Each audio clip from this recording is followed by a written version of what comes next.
شیعہ ذاکر اور انبیاء علیہم الصلاۃ والسلام کی توہین۔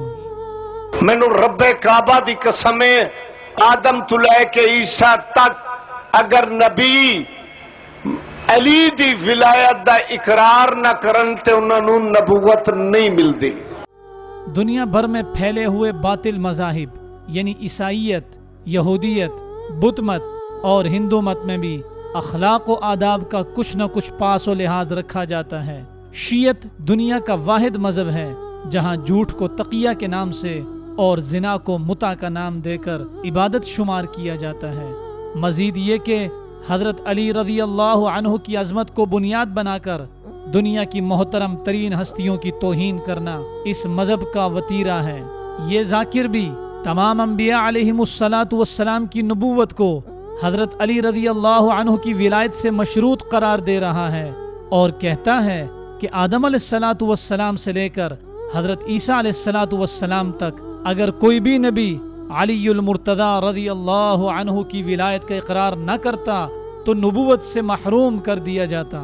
یہ عقیدہ قرآنی آیات اور احادیث مبارکہ کے صریح مخالف ہے۔ اللہ رب العزت سورۃ الانعام میں انبیاء علیہم الصلاۃ والسلام کا تذکرہ کرتے ہوئے آیت نمبر 85 اور 86 میں فرماتے ہیں وَزَكَرِيَّا وَيَحْيَا وَعِيسَى وَإِلْيَاسَ كُلٌّ مِّنَ الصَّالِحِينَ وَإِسْمَاعِيلَ وَالْيَسَعَ وَيُونُسَ وَلُوطًا وَكُلًّا فَضَّلْنَا عَلَى الْعَالَمِينَ۔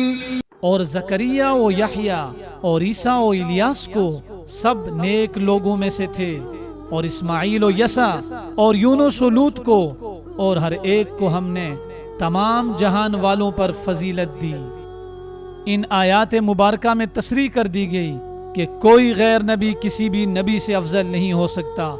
فیصلہ آپ کیجئے، ایک طرف گالیاں دینے والے ذاکر کے بےہودہ الفاظ اور دوسری طرف رب ذوالجلال کے پاکیزہ کلمات۔